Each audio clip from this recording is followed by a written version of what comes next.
is no place to escape to. This is the last podcast. On the left. Side stories. That's when the cannibalism started. Side stories. Yes.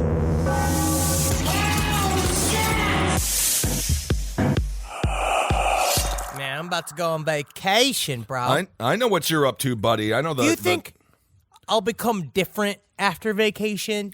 Well, hopefully you can relax a little bit, not be such a little tyrant. Yeah, that might work. Yeah, you think I'm a little fucking tyrant? Well, not after vacation, perhaps. That's the whole point of vacation. Well, that just sleep with fucking one eye open in this life. Uh-huh. Yeah, you do. Who's coming? You know who's coming? I don't know about all that. I always say sleep with both eyes closed. That's the only way to get to the REM sleep, which is quite key to having a good night's rest. So You're that's very having important. a good episode so far. Oh, absolutely nailing it. Hey, what's up, everyone? This is Side Stories. I am Ben Kissel with the newly refreshed, just the man who knows how to relax more than anybody else. He is the real Rodney Dangerfield of relaxation, Henry Zabrowski. Love to relax. I know you do. To relax. It's just... Like, what do we do for a living? We have fun, right? We yuck it up. Yeah, we yuck it up. That's what we do, yeah. But when you're yucking it up, the thing is that you want to make sure that you got to get the rest of your life has to be just as yuck-filled as your job. Sure. And sometimes the balance gets off because you spend so many times making yucks for other people that you're not spending enough time making yuck for yourself. That's right. Make yucks for yourself. If you're a listener out there and you haven't had a yuck in a while... please, first of all, never say the word yuck as much as we're currently saying it. I hate the term. It reminds me of all the comedy clubs that rejected me when I was coming up in this wonderful institution of the entertainment industry. I was rejected from the Yuck Yuck Hut, from a place called Snickers. There's also a place called Grins. I don't know why comedy clubs choose to be so ominous with their names, but indeed they are places where hellacious things happen. The concept of a restaurant or a bar called Grins is very scary to me. Because I just think of a bunch of, people who have died of, a wasting disease and the skin is pulled back from their teeth to reveal these, just horrible, permanent grimaces on their skull meat. Welcome to Grins. Today on the menu, we have poutine. And I hope you like soup in a cup. It's all we have. All our food is designed to give you diarrhea. Honestly, comedy clubs are named the worst names in the entertainment industry. Anyway, all right. So we have a bunch of fun-ish stories to get to. Yeah, some are worse than others, but I think we have to talk about one of the worst terror attacks in the history of the world. Of course, we covered them in our series on Shonrikyo. They're back in the news a little bit. Well, it's not one of the worst attacks in the world. Because there's been obviously ones that have higher body count. There are ones with higher body counts. There are.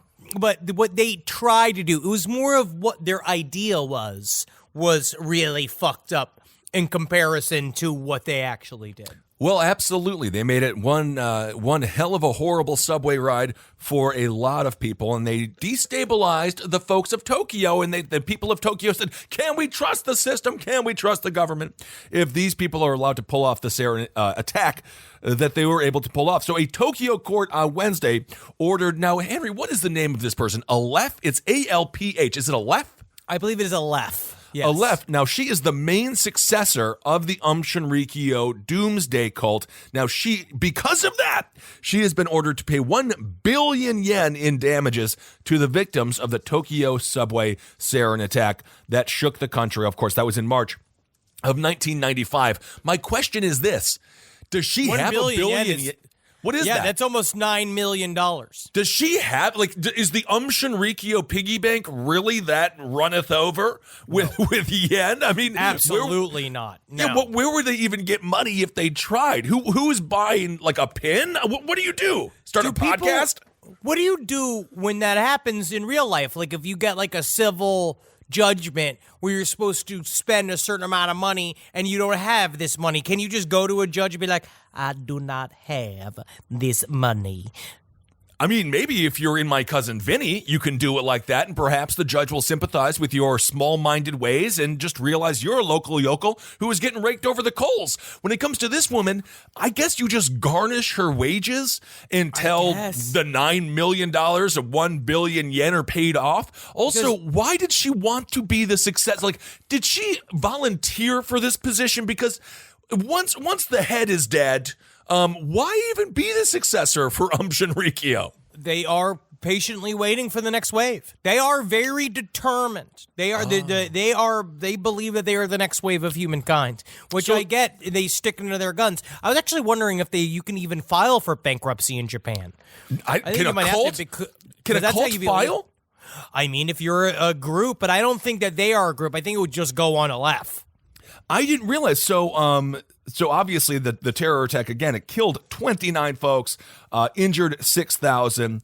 And of course, that resulted in the indictment of 192 people. And that could have been worse if they didn't mess up the one bomb that they wanted to have go off as well. So, I mean, I guess we got kind of lucky that it was only as horrible as it is. So you think there's people that still believe in the Shinrikyo ideas? I thought that this cult kind of died with the hanging. No, dude. They are alive and well. There's still sects all over. It's kind of like what happened with Order of the Solar Temple and the Heaven's Gate. They still have these little kind of satellite groups. It's like seeds where they hope that one day that if the fever can catch on again, that they kind of toe the line and they keep it alive. Apparently, so the cultists of this group, they renamed themselves Aleph in 2000, and then in July of that year, the group apologized, like, thank you for the apology, I guess, to the victims, and agreed to pay 900 million yen to them by 2005 through an administrator, as the group had declared, to answer that question, had declared bankruptcy. Since then, Aleph paid a certain amount to the victims' supporters, but withheld the payment of the demanded amount, claiming it had no assets to repay the debt. So, I mean, they don't have any assets. They don't have anything, and you can't pay for things in a hope and a dream, right, Kissel? You can't just pay just because I wish I could pay it. If I could, I would, but it doesn't really work like that. No, absolutely not. So this Judge Tanaka, ordered Aleph to pay the 1.2 billion yen plus interest, taking into account the amount returned over the 19 years. At the news conference held after the Tokyo court ruling on Wednesday, attorneys representing the victims in the lawsuit said that they were content with the court's decision, saying the judge apparently recognized the plaintiff's claims. The compensation money will be paid to 517 victims and surviving family members. But if I'm these victims, I guess I'm not holding my breath. Yeah, I feel like you just kind of, I don't know. You got your sorry? So is that the only thing that matters? Is that you got someone to say, I'm sorry to you, and then I guess that's good enough? I mean, can you really apologize? Like, I mean, could the terrorists on 9/11, could they just come back and be like, sorry? Is it like a Canadian sorry where they're not sorry, but they're just saying sorry? We just kind of, we had a lot of growing up to do. And now that we've taken the time to really sit and do the reading, we now know it was wrong to bring down those towers. Yes, and wrong to kill 29 people that are commuting from work. And I agree with them. It is wrong. It is wrong. Again, thank you for the apology. I say let him go. Okay. Let him go back from the street, because who knows what Aleph will do now that once you give her like she can pick her up by her bootstraps, she can start like her own version of Goop. Or instead of putting jade eggs up your pussy, it's all just new ways to create nerve gas that just actually give you the nerve to stick to that diet. Wow. See, now that would be a positive attack. Why not? Everyone needs a positive attack. See, that's a funny idea. That's a sketch right there. Someone should send that to Saturday Night Live. Because they are just on fire right now. I know. I saw Michael Che, our good friend, Roundtabler of the Year, multiple times in a row. He was able to wrestle at WrestleMania with Colin Jost, but Michael, of course, is our friend. And they were pretty good. They were pretty good. It was compelling stuff, and we'll talk about wrestling a little bit later on here in this episode as well. Che is the only good thing about that show, and I'm very happy for him. Oh, yeah, very happy, I'm very happy. All right. I want to talk about this story of a man. You know, people say horse girls, right? Like girls love horses. Oh, yeah, sure. People love horses, their beauty, their majesty. People love to eat horse, even though it's not very tasty. I didn't really enjoy it. No, I don't think you never eat. Henry, can you just make a commitment right now to all of the horse people that listen, the ones who like to ride the horses, pet the horses, and say, thank you for being my friend horse, that you're never going to eat horse meat again? I cannot in good faith make that promise. God, what? You don't even like it. I know. But also, when you're at like, let's say we go to some place, we're going to be in a lot of places this year. We're going to be in Australia, we're going to be in the UK, we're going to be in all these spots. If someone's going to eventually be like, hey, I got some fresh horse for you. Like, right. If they tell you and they present you, be like, there you go, it's horse cereal. Who's made out of horse? Horsios. Like, they do it, and you're in their home, if you're in their hut. Yeah. Or if you're in their pueblo. Right. You got to take it or else you're rude. No, that is true. Once presented with food, as every Italian person will tell you, if you don't at least have a bite, you're completely screwed. That's what screwed over Dukakis, but I've already told that story. And several times. Yes, several times. It's a story, I know, so I tell it over and over again. Haunted by Dukakis. Oh, yeah. But how old were you when Dukakis was even running? I was 7. My parents kept on calling him Doo-Doo Kaka, which is probably why Donald Trump was able to win this whole thing. Because That those are Doo-Doo Kaka sitting in the tank over there, I know he's lying. He's the closest thing he's ever been to is a tank of a car that'll take him to the gay bar. Yeah, that's basically the Rush Limbaugh criticism of Dukakis at the time. All right. But this is a story. Man with history of pleasuring himself near horses strikes twice in 24 hours. The Batman villain that got cut out of Batman 4 is alive and well in reality. A man with a long history of performing sex acts near horses has done it again. For the second time in 24 hours. Malcolm Downs, 61, has a long history, quote, unquote, of pleasuring himself near horses, and was last before the courts in 2016 when he was jailed for what a judge called his totally disgusting behavior. Downs, he said he was planning a doctor's visit to seek libido-suppressing drugs. He wanted to go. He wanted to go. So he was seen in a field jerking off in the town of Bransholm in Hull. I think this is in the UK. Yes, it is. All right, so they saw him. He's out in the field. He does look like a ghastly, horny scarecrow with patches of hair just glued to the top of his head. He looks like a character that Toby Hooper might cast in the 1970s or 1980s to just hang outside of a rest area and just to make the mood creepy. Just one of those characters that doesn't have any other role, like Friday the 13th, where it's like, ooh, that town's got a death curse. That's the only role. Tell me, you get here by taxi? Or you get here by horse? Because if you did, I'd like to take a look at the udders of that big sexy beast. But no, I think you just described a cow.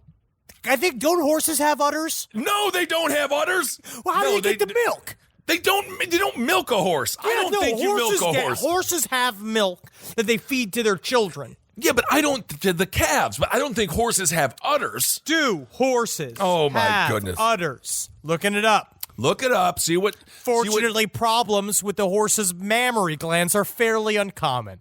A mare who has never been pregnant usually has a very small udder, which is barely visible except for just 2 teats. All right, there you go. So like a you can horse. jerk off to that. I guess this guy did. So he was in the field, and a member of the public was 200 yards away and originally thought that Downs was just urinating. Prosecutor Neil Coxon told Hull Crown Court, it soon became clear he was in fact masturbating. This activity went on for 3 or 4 minutes. His penis was exposed for about 10 minutes.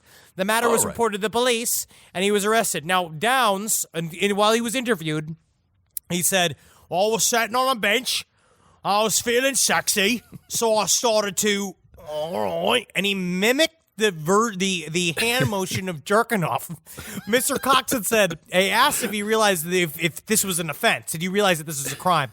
And Malcolm Downs said, yes, All right. Well, that's good. that was a part of it. I guess it would have been better if he was just urinating and perhaps, a long night of drinking. Pissing on the horses? I don't know. Well, this is the interesting thing here. So he was not actually touching the horses. He says he felt sexy. How do we know that the horses were what was making him feel so sexy? Because he said several times that I like jerking off at horses. Downs said he knew that what he was doing was wrong, but he didn't do it to draw attention to himself. He was sorry, which is like, yeah, of course he didn't do it to draw attention to himself. No. He was trying to draw attention to his penis to the horses. Yes. But the officer, basically Downs was charged and released on bail, and so he left. But 24 hours later, he was seen by an off-duty female in the same, an off-duty female police officer doing the same shit in the same field. I don't know. That doesn't Officer was sound driving good. along the road towards Home Bargains when her attention was drawn to the defendant at the end of an emergency access road, and he had his penis in his hand and was masturbating. Yeah. And so Downs was arrested again the same day, and he was candid and he's straightforward. He's a straight shooter, which I think is great. Yes. He did confirm he thought he had a problem. Asked why he did this, in particular in public. He said he got a thrill, even though he knew it was wrong. And he accepted if children had been in the area and seen what he was doing, that would have frightened them. He accepted he had a problem and he required help. Absolutely. Well, that's the first step to getting yourself weaned off of publicly masturbating around horses. I've said it before and I'll say it again.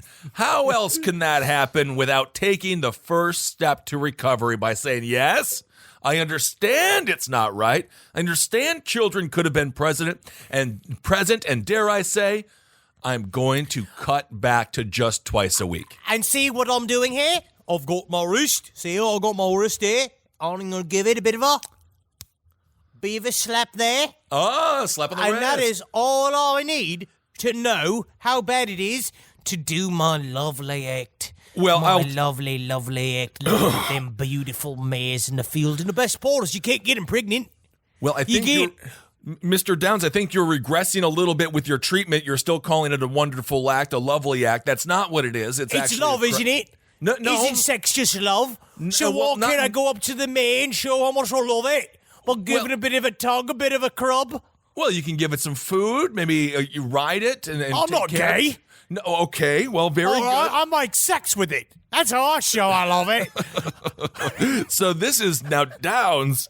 He has a long history of this. Yeah. Evidently, he has been arrested 35 times, 12 times for masturbating near horses, and 9 times for violating a restraining order that banned him from, quote, from entering any field or stable or any other area that contains equine? What do you call Equinine? Equinine. I don't know. Horses. Aquarian. Aquarian? Equinine? I don't know. I saw either way, it's a horse. He can't go to places that have horses in the Humberside police area. God, wow. Good for him, though, I guess. I guess now he'll really change, and I'm really proud of him. I hope so. I think was being sarcastic. I think that this will always be a problem for him. I hope not. I think the term would be a do-over on his life.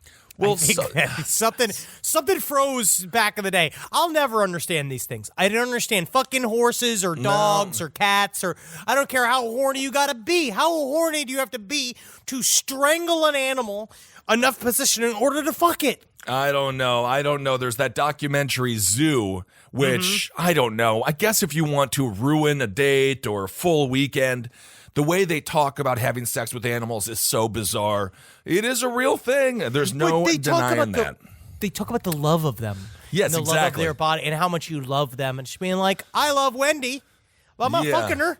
No, definitely not. I'm not fucking her. Well, the way that you say it does make me I'm and the audience... not fucking her. Well, I don't... And I will not stand for these accusations. Well, no one even made any of those accusations. I will not fuck this dog no matter how much money anybody pays me. Okay, no one said that you would. I don't care what this audition requires. All right, well, unless John Waters is doing another Pink Flamingos, I think you'll be okay.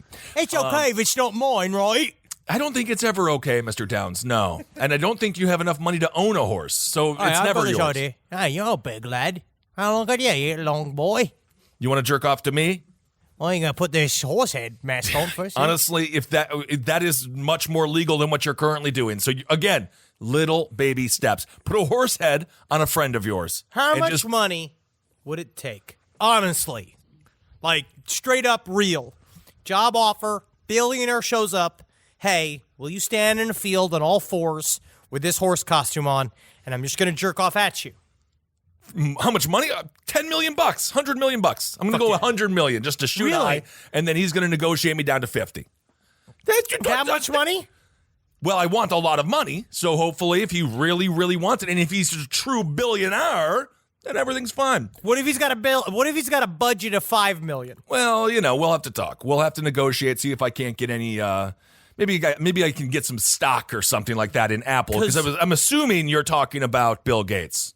No, Bill Gates is trying to give his money to charity. He's not going to waste it. I'm talking about somebody like Robert Downey Jr. Ah, well, you never know. He's got to get it out of his system somewhere. You remember when he was a drug addict? I remember when he was having all the fun in the world, but then he got sad and had to get clean. That happens a lot. That's the story arc of many drug addicts. And of course, Tim Cook is the man in charge of Apple. Microsoft is Bill Gates. Just to clear that up, because I know a lot of people would say, technically Tim Cook is the head of Apple.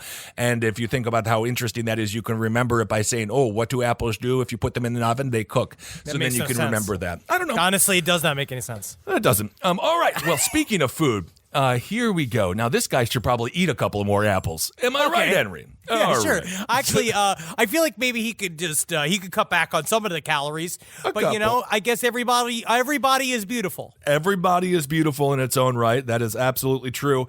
This man, it's not his body that got him in trouble. It's more of the actions that he did with that body. A man who abused Virgin Airlines staff deemed too fat for jail. This is deeper, man.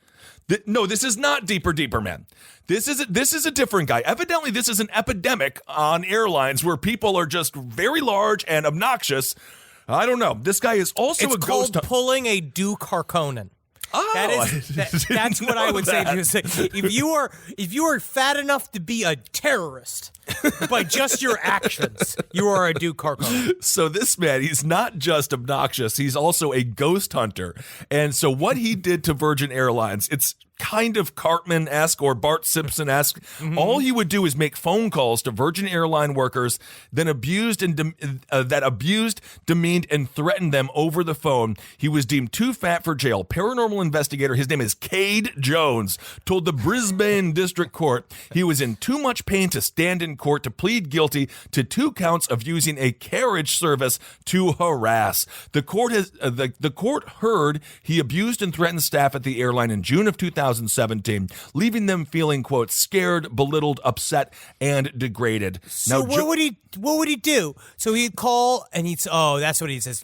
Jones refused to identify himself on the calls, but proceeded to threaten staff with legal action, made racial slurs, and refused to believe he was talking to someone based in Brisbane. Yeah, which I don't even understand why he would be so upset. The person's like, I am in Brisbane. No, you're not. I know for a fact you're not. Oh, don't you fucking know? I know you fucking know. I'm trying to do a Australian, but very, very large. Because it's like, I think, you bit of a muffin. You think you're better than me. That's because my belly's bigger than your whole body. You can tell me I can't sit in the plane. Well, it does sound like a little bit of a little lard in the throat there. I think that worked out well. So, I tell you what, though, he looks cool with the sunglasses. He does. He wears his sunglasses at night, probably because he has a hard time.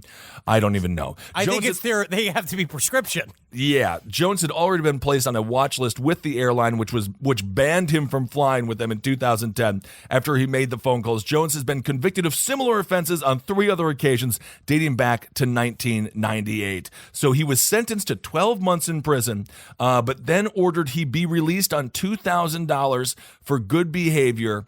And basically, he's on parole for 5 years. Basically, he's on parole for 5 years. Judge Laurie said if he harassed people over the phone again, he would be sent behind bars regardless of his weight. So this guy actually did everything right. It's not the harassing phone calls, but when it comes to being too fat to jail, I didn't think that was possible. But evidently he found a way to get out of jail. He got a free get out of jail card. Of course, he'll probably die of a massive heart attack at any point here. He is quite large. Probably. Yeah, absolutely. But the thing is that he beat the system. Yeah, he's the genius. We're the idiots. Yeah, it's true. He gamed the system. He's out of jail now, getting to do whatever the hell it is he wants to do. Honestly, prison might have almost been good for him because maybe the lack of the getting to your favorite foods or whatever could help you lose some of the weight, but it's not really it. It's about, like, you got to change your whole lifestyle and you got to add some exercise in there. But, of course, with prison, as we know, with all the great prison documentaries like Lock Up and Lock Up Raw, what do they like to eat? They like their ring dings. They got their Snickers bars. The whole prison canteen is just Doritos and Twix and everything that a child could want. It's comfort foods. It's comfort foods, honey buns. So I think he may have just ended up growing to the size of his cell. Almost like Juggernaut in the most recent Deadpool 2, just becoming massive in there, and really maybe he would have had fun. I don't know. It's a good way. It's a good defense because you just get bigger and bigger and bigger. I mean, it's definitely not an incentive for him to lose weight, because what if he does lose weight? If he does, I wonder if they're going to be like, oh, now you fit, so I'm sorry, you're going to prison as opposed to having probation for 5 years. This guy is going to be on my 600-pound life at some point. I will say, with the way his life is, it's easy to keep an eye on him. Yeah, but he's got to wait. Goes wherever the chair's going. That's it. He's got to wait until after the promotion. Or after. I don't want to see you contain me. I'd like to see what you're going to do about what I'll do, because now I'm free. And then they just put the brakes on the wheelchair. It's like, He's having fun. Now I can't go anyway. I'll just have to sit here and look at for ghosts inside of my own ass. Walking around looking in the closets for ghosts. There's nothing I find in here but empty pizza boxes. Well, this is a sad time for me, actually. I thought I'd be celebrating. Well, but I'm not. No, you're not celebrating. You have to stay fat, or otherwise you're going to go back to jail. And I mean, what is this? When you're a ghost hunter, you don't have to be the most agile. But you sometimes you got to sneak into hard places, abandoned hospitals. You got to be agile. A little agile. I don't see how this guy could have even found any ghosts whatsoever. He doesn't seem like a very active person. Who's calling this guy to find the ghost? Here we go. If he's some ectoplasm, I'll feel some ectoplasm coming in. It came dribbling out. Oh, I was just jerking off. Yeah, I think that was, I thought maybe it might be a little I'm sorry to everyone. Well. I'm sorry about this. It's a cheap way to make a joke. It's a cheap way to get a ghost. And it's also another crime that you have just committed in the courtroom. Oh, I just stumble and everything, eh? No. This man the picture of him is intense. He is a serious dude. He wears all black because black is very thin or slimming, and so he looks good. He looks the good. Sheer just mass that he has from his temples. Yeah. He has meat on his temples that is so thick it actually makes his normal sunglasses wraparounds. Yeah, absolutely. I mean, I love it. Big old boys. And of course, if this was the case in the United States, our prison system would see probably a 20% reduction of inmates because we're a big people here. We are a big people. By the way, you can get the Ben Kissel Truth shirts now. They're in 4X and 3X because we had some complaints and I did not realize that they were just in 2X. So you can get your shirts. Get your shirts. But I don't think that this would really work out here in the States if people were deemed too fat to imprison, because there are some big ones out there. No, dude. And, it's the ultimate game. Again, it's Homer Simpson. I'm going to do this story. We're going down to Brazil. Ooh. A young girl, 18-year-old girl, she has been labeled a cannibal for eating her 5-year-old brother's penis after torturing him to death and severing his head in a black magic ritual, which is, in all my magical reading, not a ritual. Oh my goodness! This is not what Brazil is known for. It's known for butts. Big old butts and good times and beaches. Oh, have you ever had really nice Brazilian barbecue? Have we done that? Have I done that with you? Oh yeah, no, I don't think we've done it together, but I've had it, and it is a delight. Yes. But I had the little chicken hearts. I love chicken hearts, right? The little thin little rapier with chicken hearts on it. And it kind of, now that I think about it, it could be a bunch of little boys' penises. I don't know. I mean, either way, I don't even. Well, obviously, it's worse if it would be the latter. But I don't think you need to be eating skewers full of chicken hearts. Have you had it? Have you had it? No, that's the giblets. It's like when you get the turkey home and they got all the giblets in the bag. I'm not a giblet guy. No, you're just you're a strange man. One man's trash is another man's treasure. It's a chicken heart. A teenage girl in Brazil has allegedly confessed to torturing her 5-year-old brother to death before eating his severed penis. Police are investigating the possibility that the crime was linked to a black magic ritual because the body was found on the floor surrounded by several candles. I think she was using the candles for visibility. I don't know. Now, her name is Katrina Roque. Malcion Roque's heavily mutilated body was found by his mother on Thursday night after a relative broke into the family's house in São Roque, southeast Brazil, to find an 18-year-old Karina standing beside the child's remains. Detectives say the victim's corpse was found with grotesque injuries. The head was partially decapitated. There were knife wounds to the wrist. Both eyeballs had been pierced. Jeez. The feet had been burned, and the sister claimed she had cut off her brother's genitals and eaten it. Well, according to police, yes. At least she got right to the big part of the story. At least she didn't just be like, oh, yeah, we got into some arguments. At least she just jumped right to, like, all of it's heinous, and then, like, what puts it over the edge? Just let us know. He was watching nothing but Minecraft videos, and I wanted to watch my makeup tutorial, so I cut his penis off. Now, according to police, the mother just went shopping, leaving her son in the care of her daughter. When she returned, she discovered the front door locked. Apparently, the accused refused to let the mother in the house. The desperate woman was only able to gain access after the door was kicked down. The horrific scene was so macabre that the mother, who police have not named, had to be supported by neighbors as she passed out from the shock, which I can fucking imagine. Oh, yeah. I mean, how she long bolted out of the house? How long was she shopping for? If you're the mom of this, no, I'm not blaming her whatsoever, but it's like you got to kind of know this 18-year-old girl maybe shouldn't be trusted with the kids. I mean, is this just the first thing that someone does wrong, or is this just a lead up from a series of other horrible things? I don't know. This is like from what I have read, it seemed to be this was a surprise. It seems like a bit of a surprise, It seems yeah. a surprise. Family members reportedly told police that the teen had never really given in any problems before. She was quiet and reserved and had always taken care of her brother, and then she finally really took care of her brother. Because the suspect in charge with murder and the attempted murder of her fucking uncle, too. Because she was trying to get out of the house and she fucking freaked out and stabbed her uncle. Oh, my goodness. All right. No, I mean, she was just either powered by the power of the devil, which, from my information, mostly that means you make some killer fucking heavy metal music. Sure. Or you end up in an hours-long Reddit debate with somebody about the First Amendment. Those are the two types of Satanists.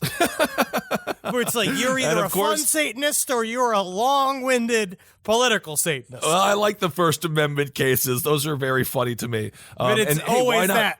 It is. I love that. So, yeah, as Henry mentioned, she injured her uncle, but this is according to Detective Anderson Goes. The uncle was hit and injured by a stone. And then this next bit of detail is, then she bit the family dog.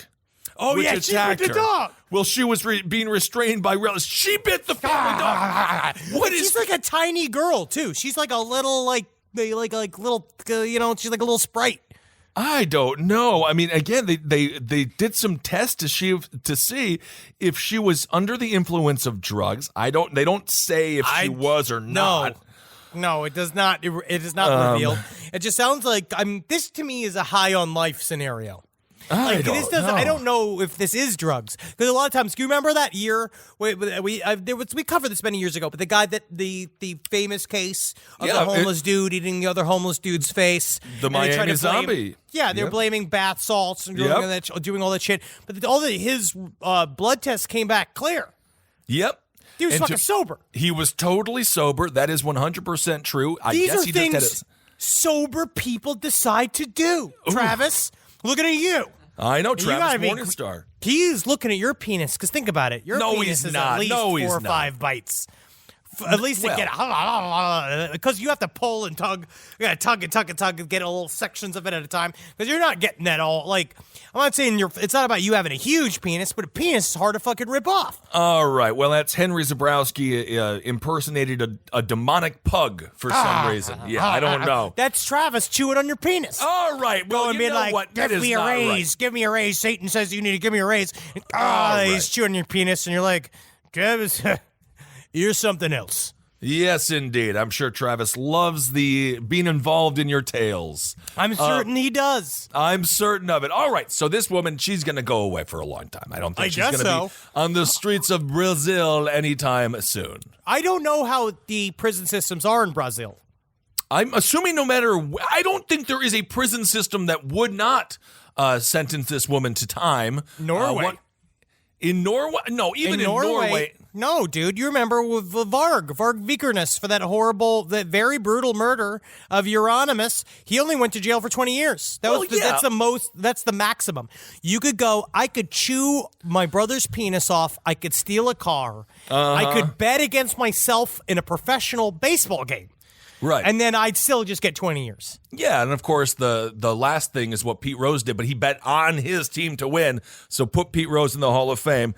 That's my thoughts on that. This is a revisionist history thing you keep going for, and I'm with you because I feel like if you explain to your teammates, my money's on the line here, Exactly. we have to win, they're going to work harder.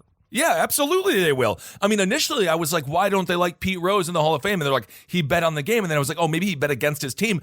Then I found out he bet on his team, and I'm like, more incentive to win. Didn't Jordan do the same thing? Jordan was a rabid gambler who, without a doubt, bet on his team. But you think he must have bet on the Bulls multiple times. There's no way he didn't because he was very, very proud. Yes, and again, he needs every incentive possible to turn on that sociopathic switch he was able to turn on that led to him being the greatest basketball player of all time. And as a Knicks fan, I vomit just saying that in my mouth, but that just is the reality of the world that we live in. I will say, you know what is almost a relief of this nature of this type of crime? When something is so horrific, like you never really want to come home and find out that your daughter bit the penis off of your son. No, and of course not. Pierce his eyes. And like, you don't want that. No one wants that. You don't. But No. what's nice is almost a relief of being like, oh, I could just hit her in the head with a golf club and fucking kill her. Like, she's a monster. And so it eliminates all the gray areas of, like, what do I do about this? How can I forgive her? Where if you're eating somebody's fucking penis off, you're like, you're just out of the realm of, like, let's sit and talk about what you've done. No, I mean, this is not a made-for-TV movie where the girl was found maybe drinking and driving or something like that. No, this is bad. I gotta say, me and your father sat and had a long conversation about this, and we feel that you did consume Jeffrey's penis, but we're gonna let you go to prom. Really? We think that the afternoon you've spent in this room here has taught you enough of a lesson. Yeah, reflecting, huh? Yeah, and meanwhile she's there just like just chewing on a summer sausage. Yeah, and who's taking her to prom? That's what I want to know. Be careful out there. I read stories about that. You remember that there was the artist that I believe he cut off his own penis. Yes, we talked about that. And served it. And we've talked about this before. Yeah. But apparently the penis meat is like very, very bad calamari, where it is very, very chewy. But I also wonder if that's when it's cooked. So, because calamari, if you overcook it, it gets really, really chewy. But then I wonder if the penis is fresh, if it's just like sashimi. Like, I wonder if it's like what that texture would be. Right. And again, this is all being recorded, and these are outside thoughts that you're expressing, and these are questions that are valid, but perhaps not necessarily needed. We have stretched on this conversation about genital mutilation for a very long time, and I give you credit for that. I give you a lot of credit. We have to generate content for the people. Rise from your grave. Rise from your grave. All right. Well, speaking of, well, I guess not really. But this next person is also totally crazy. Not as crazy as the chick that Henry pontificated about for a good 20 minutes. But let's go to Australia. In Australia, a man blew up a couple's car who beeped at his girlfriend in a McDonald's drive-thru. So an Australian couple found themselves the target of death threats and a car bomb after they beeped at another vehicle in the drive-thru. They were picking up some food at the old Mickey D's in Wollongong. I love the names of Australia. It's Wollongong. We're going to see a lot of these places. We got invited to go to the, what was the town we discussed last week with the Wooden Bong? And Wooden Bong?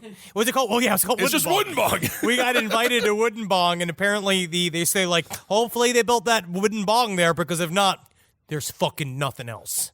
Really? Well, Yes. The Wooden Bong would certainly be a treat for tourists and residents alike. So they were in Wollongong at the McDonald's there. You know, they do have a different McDonald's. They have what are some of the different hamburgers that they have at McDonald's in Australia? Because we should try that.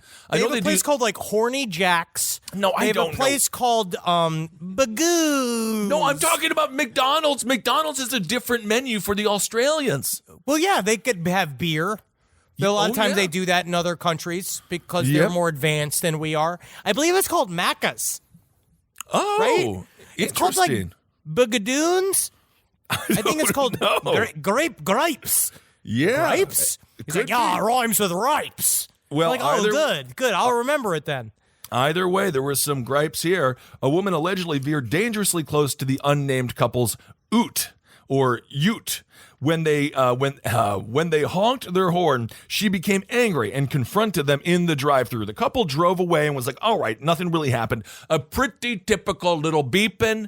Nothing happened. Sure. But this person, this is what's so crazy about this story, just stewed for weeks. She went home and told her partner and even complained to the Wollongong police about the incident. She called the police. The day after the McDonald's altercation, the couple found the window of their Ford Rodeo had been smashed. Over the next few weeks, they received a torrent of online abuse and threats, which they reported to the Fixated Persons Investigation Unit, the FPIU, which is, I didn't even know that existed. The Fixated Persons Investigations Unit, which targets lone wolf extremists, believed to be a future terrorism threat. Whoa. So on March 5th, things really escalated when their ute was blown up. Quote, a sophisticated explosive had been placed on the vehicle while it was parked in the couple's driveway. It only destroyed the car partially, but was definitely, according to the FPIU, strong enough to kill. So I will put it this way. How do I say this without causing a criminal investigation? I can see myself doing this. No, you can. No, if someone honks at you, you don't the next day throw a rock through their freaking car window and then a month later blow it up. You would do that? Not that extreme, but I like the idea of extended vengeance.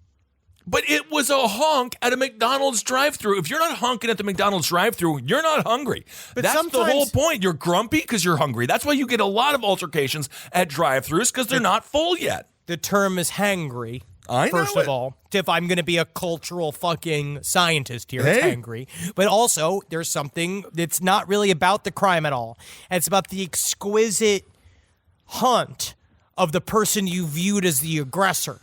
Yes. Right? It's the person, it is the slow but sure, like, where I'm going to find you. You don't know I'm coming for you. Mm-hmm. Every day I'm looking in your windows. I know what your wife looks like. Yeah, I know what your lawn is at. I'm out there. I'm pretending to be a pizza delivery man, like knocking the door being like, pizza.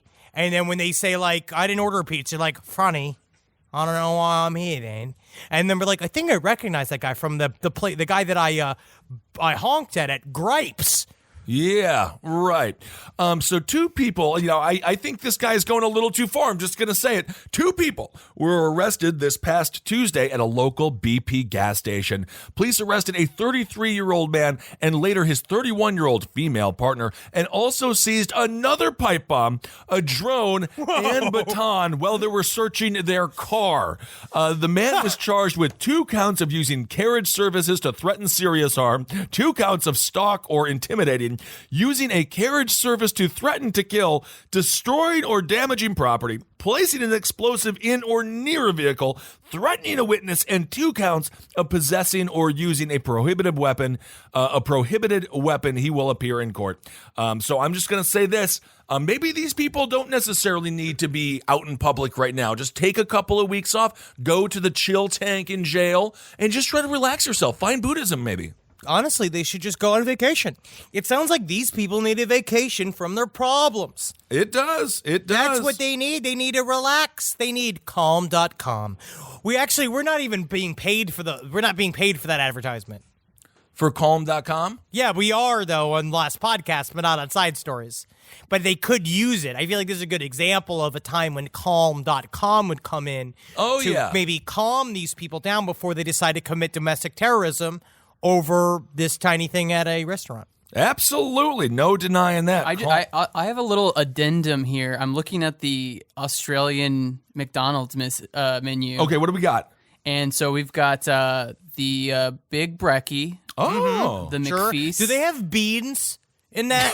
They have gravy-loaded fries. Ooh, yeah. The thing that caught my eye was the frozen Coke McSpider.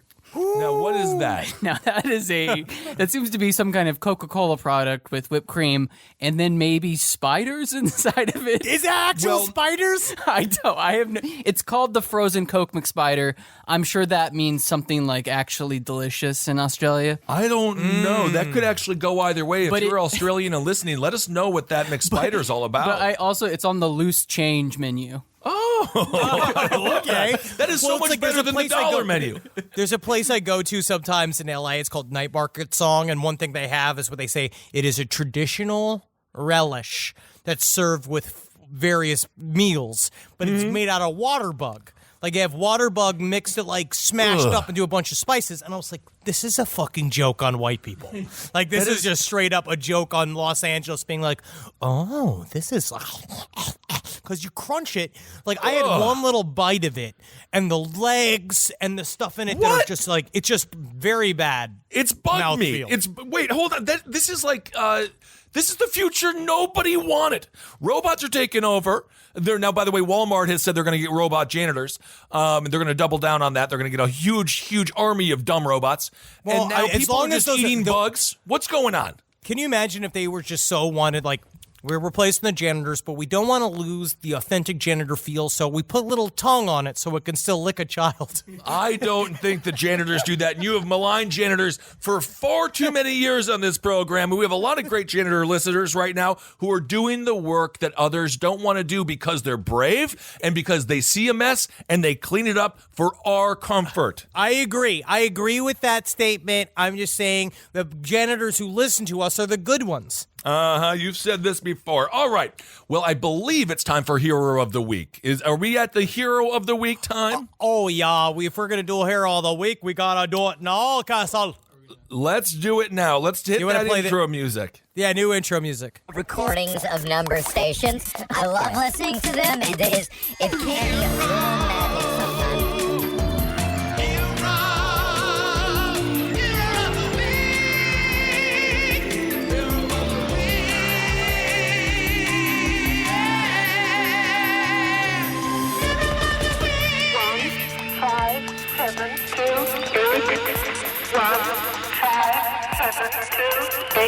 Hero of the Week, baby. Oh, yeah. Back in it. All right. This week's Hero of the Week, it's not just a hero, it's Heroes of the Week.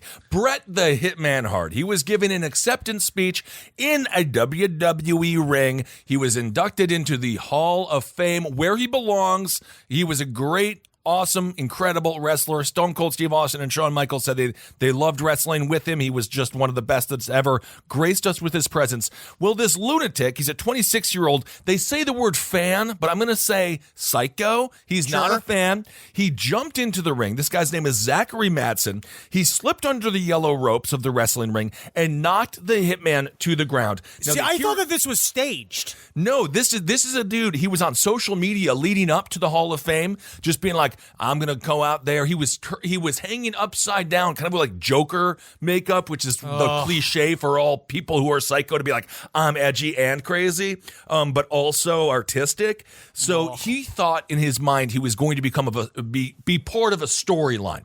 But what happened was the heroes of the week are every single wrestler, including Davey Smith Jr., who just beat the living hell out of him. So I want to see this video. I know that there's a video of it, right? Yeah, there is. Yeah. Watch the video. They get on top of him, and then you can just see it was like 1990s football in the scrum. Everyone's taking little pops at him, little pokes at him, punching him in the face, punching him in the ribs. Really getting a good beat down on this guy. And as they're exiting the ring, Davey Boy Smith Jr. gives him a solid punch right in the face. So this man was lucky that the cop showed up. Whoa! And Whoa!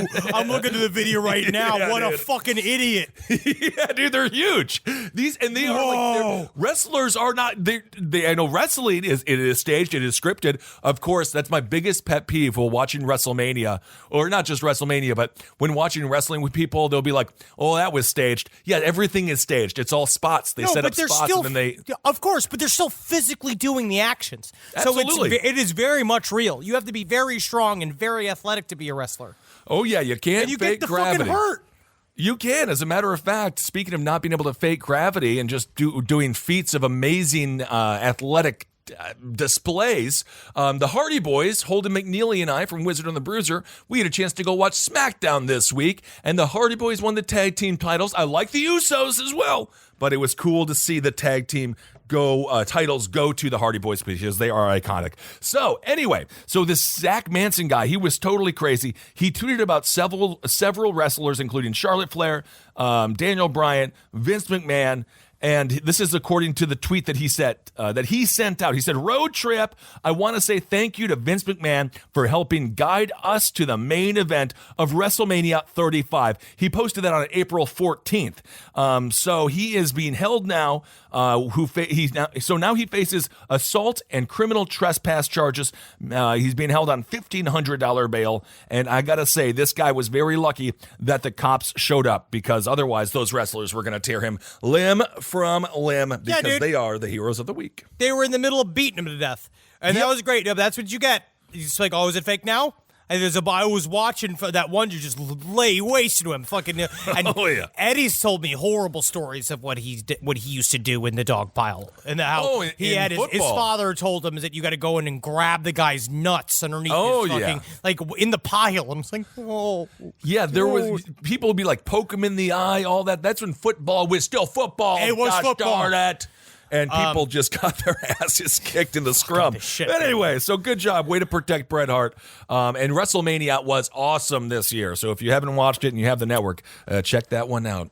All right. I have a letter from a listener by the name of Sid. Okay. And it is a bit of literature written about, I believe it's about VeggieTales. Okay. And I'm going to give it a little bit of a read. All right, so this is about the Christian show VeggieTales. Yes. Okay. It's called I Need Less Jesus by Scorpius is my Patronus. Okay. Do not endorse anything else by this person. I have no clue what this person's about, and probably shouldn't even say the name, because God knows what's connected to it. Right, perhaps. Larry held up his 10-inch long Larry Jr. Bob winked and said, "Wow, you're long." "That's what he said Larry as he began to stroke his over-glorified meat stick. Bob was super horny, and he pulled out his baby squirter and started pulling it. "I'm ready, Bob," Larry said as his asshole was all lubed up now. "Cool, but why do you have an asshole? We're vegetables." "I don't know, just stick your little friend in there."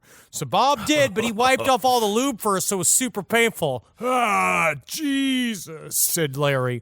"Well, that's who this show is supposed to be about," said Bob while he fucked them. "Ah, Bob, I'm gonna come." Bob grabbed his cum cannon and ripped it out and stuck it in his mouth while Larry came. And then Larry said, "Whoa, did you just rip my prick off? That's hot." And Bob was like, "Yeah." Larry grabbed his vegetable hands around Bob's mini tomato and grabbed a knife, and he started severing off Bob's weenie. Bob came unexpectedly, and Larry stuck the knife in his asshole. "Babe, I told you to come in me." "No, you didn't." "Really hope you're into choking," because Larry grabbed Bob's neck and started throttling him. Bob was so turned on that he came again all over his half-severed dingle-dongle. Larry's fully served man-woman-vegetable hood exploded with a cum a second later. "God, you're good, babe," said Larry. "Yeah, it's because I got Jesus Christ in me." "Actually, I'm not in you yet," said Jesus, because he's always watching. Right. Oh, said Bob. Jesus stepped on him and started fisting him so his hands were covered in shit and blood. "Oh, yeah," said Bob. Jesus stuck his flesh stick in there using the blood and shit as lube. Bob came and Larry moaned because Bob's cock was still in his mouth and he was jerking off with a carrot peeler. And suddenly Larry walked over and pulled off Jesus' penis with his hands, started shredding it with the carrot peeler, and Jesus was like, "Yes." And then he came too. The three of them put their dicks in a bucket and went on with the day, bathing in post-sex glory and stroking their sore asses. All right. Well, I don't remember that being part of the VeggieTales storyline, but that's very interesting. I never watched the cartoon. No, I never watched it either. It was just a little bit before my time, or after my time, I suppose. I guess so. Okay. Well, thank you so much for that illuminating tale. Yeah. Thank you, Sid. Yeah. That's great. Very, right to the point. Didn't skirt around what this was all about here. No need to act like we don't want to get just to the coming vegetables. I suppose so. And evidently the genital mutilation is the theme of the day. Just this episode. And sometimes that's just how it is. And that's a synchronicity. Oh, that's right. It's just a happy accident. That's what I'm going to say. You want to call those happy accidents? Really? Are you sure about that? This whole show is just nothing but a happy accident. Yeah, absolutely. Just a fun smile time with my best friend and Travis, who's chewing on your penis. No, he's not. All right, enough. Thank you all so much for listening. Anything else? We're going to be on the road. And we're going to be on the road. We're going to be on the road. We're going to be on the planes. I'm still not fat enough to say I'm too fat to fly, so I have to go on planes. But that's a good way to get out of doing the shows, is that you become too fat to fly. I know, and then I'm just like, just give me the money, guys. I can't fly. Just give me the money. Just think about that. So thank you all so much for listening to Side Stories. As always, you guys remember, live. Got to. If you wake up in the morning and you're sad, you just go, live! And make your knees get up. That really works. Absolutely. And same thing with laugh. If you want to look in the mirror and just go, laugh! You could really kind of get yourself back in the mood. Get yourself being like, laugh, you fucking bastard! Whoa. Laugh, you hollow bastard! Yeah, I don't know. Yourself. Wow. And love. But never yell love. Just say love. Love. When somebody says to me, like, how you doing today? You go, love. You start to sound like the person that lives at a bus station, but yeah, sure, and nothing wrong with living at a bus station, unless someone's asked you to leave. Well, then you technically do have to leave. I understand the rules of trespassing. Yeah. All right, everyone. Thank you so much, and thanks for giving to our Patreon. Don't forget, you can listen to our Patreon interviews that Henry and I do. They're very, very fun. And thank you all so much for listening. Hail yourselves! Hail Satan! Magustalations. Hail me, suck that dick. Don't bite it. Do not cut off anybody's body parts, including yourself. That's the rule of the week. Good listen. This is a very good lesson. Mm-hmm. Fun times. This show is made possible by listeners like you. Thanks to our ad sponsors. You can support our shows by supporting them. For more shows like the one you just listened to, go to lastpodcastnetwork.com.